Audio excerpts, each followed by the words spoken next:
За сайн байна уу намайг Үйлс Тодрох гэдэг. Одоо Авслаа сургалтын төвд багшлаад ойролцоогоор 1 жил болох гэж байгаа. За намайг Мандуул гэдэг Авслаа сургалтын төвд одоо 4-р хичээлдээ ажиллаж байгаа. За сайн байна уу намайг Хатан бол гэдэг. За сайн байна уу. За Авслаа төвийн багш Лавгдлан байна. Лавга агш. Англи сурсан туршлагаасаа болоод Ер нь номын санд их суудаг байсан. Ууггүй яг бүх зүйлүүдээ багшийн заасан зүйлийг тэмдэглэж аваад яг нэг бүрчлэн тийм ээ нарийн юм ба ер нь хичээнгүй хөвгт байсан болоо гэж бодож байна. За би 10 жилийн хүүхэд тахт өөр Авслаа сургалтын төвд дунд гүнзгий болон IELTS TOEFL pre-IELTS буюу бэлтгэл анги гэдэг дөрөв сууж дөрөвжсэн. За тэгээ оюутан байх хугацаанд өөрөө чармааж байгаа хичээлээ сайжруулах, гадагшаа тутагшаа аялах гэх мэтчлэн арга замаар ерөөл англи хэл сурсан. за Монголд ихэнх хүмүүстэй адилхан 10 жилээс хойш сураад ахлах ангидаа үргэлжлүүлээд тэгээд дээд сургуулийг гадаад сурсан. За англи хэлийг анх сураа болол тодорхой хэмжээнд 10 жилийн сургуульд дээрээс нь сургалтын төвүүдэд явж тавьж исэн.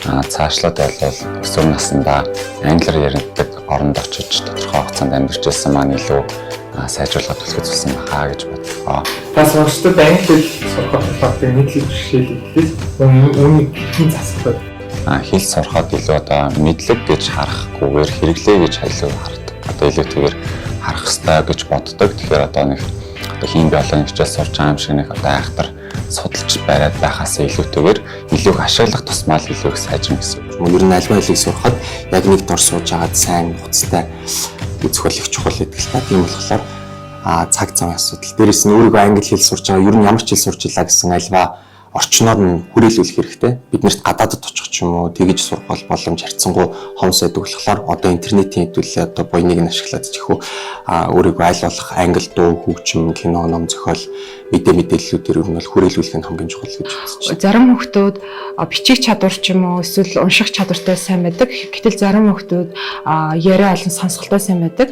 Тэгэхээр ер нь та ирээдүйд ямар нэгэн олон улсын IELTS юм уу TOEFL-ийн шалгалт өгөх учраас эртнээс өөрийнхөө яг сул байгаа чадруудаараа анхаарад одоо тэнцвэртэйгээр яг дөрвөн чадраа хөгжүүл явах юм бол ирээдүйд ямар нэгэн асуудал болохгүй.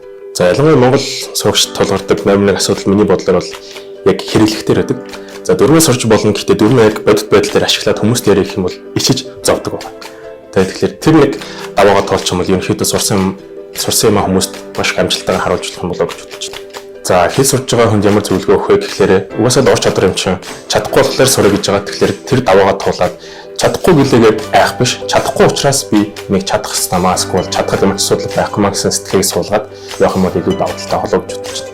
Альва хэл сурж эхэлж байхад ер нь бол ингээд цоош ногтойлохгүй хүүхэд хэлд орж байгаа юм шиг л асуудал болохоор тэгэл та тийм болохоор мэдээж алдан ном нь ич цог зүйл мэдээж гарч ирнэ. Тэр болгоныг дандаа өөртөө өртгийн сэтгэл зүйн хувьд юм аваад байлгүйгээр ийм асуудал байх ёстой гэдгийг хүлээн зөвшөөрөөд за тэгээд дээрэс нь цаг заваа сайн гайчлал зөрсөнд бол сайн хүрэх хэрэгтэй гэж үзэж байна. За яагаад тухайн хэлийг сурж байгаа гэдэг шалтгаанаа сайн ухамсарлаад авчих юм бол тэр сурах гэдэг процесс бол тийм хүнд чанга байхгүй байх гэж бодож байна. Тэгэхээр ямар хэрэгцээ шаардлага гараад хүн тухайн хэлийг сурч байгаа вэ? Магадгүй одоо юу гэдгийг гадагшаа явах гэдэг ч юм уу, одоо юу гэдгийг ажилд орох гэдэг ч юм уу, тиймэрхүү хэрэгцээгээ ухамсарлаад түүнийхээ төлөө одоо энэ хэл шаардлагатай гэж үзсэн бол цаашдын одоо хэл сурах гэдэг процесс бол тийм хүнд гэж бол би бодохгүй байна. Танаас их хичээл зүтгэл хөдөлмөр шаардна. Мөн өдөрт одоо ингээд хичээл дээр 2-3 цагтай үндсэн хичээл дээрээ суучаад хэрвээ та гэртээ харах юм бол энэ бол хангалтгүй.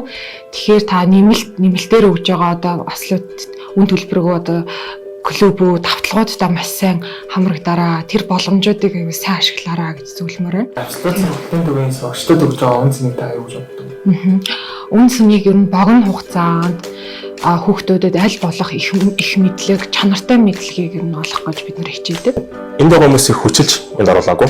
Уус өөрсдөө зорилгоо тодорхойлоод тодорхой хэмжээгээр англи хэл сурах зүйтэй байна. Тодорхой хэмжээгээр англи хэлийг авчлаа төвдөр сурах зүйтэй байна гэж орж иж байгаа учраас зорилгоо тодорхойлсон чармаалттай хүмүүс байгаа учраас тэр орчинд байснараа назаарсан байдлыг арай илүү үгүй гэж чадах юм болоо. Үүтлээс абсолют маш найдвартай хариуцлагатай байгууллага зөвхөн багш нарын хичээлийн чанар гэж зогсохгүй арын албаны ажилчид, офисын менежерүүд бүх хүмүүс бүх шатнд нэлээд өндөр хариуцлагатай ажилладаг учраас буцаад юу гэх юм буух эзэн буцаа ихтэй гэж ярьдаг шиг ийм байдаг учраас ер нь бол абсолют найдвартай талаас хамгийн үнцэнтэй болов гэж бодож байна. Тийм сурагчдын хувьд бүр одоо тийм одоо наазгарах чөлөөтэй байх гэдэг талыг нь бүр ингээд туйлшруулахгүй бас хит мэрэгжлийн бүр одоо туйлширсан одоо хяналттай байдлыг бас туйлшруулахгүй яг дундыг барьж тодорхой хэмжээ сурагчдаа өөрсдөө одоо нээж ярилцах тэр одоо чөлөөтэй уур амьсгалыг бүрдүүлэнгээ бас хажуугаар нь одоо хариуцлагын одоо системийг бас тодорхой хэмжээнд хичээлдээ ингэж уусгаж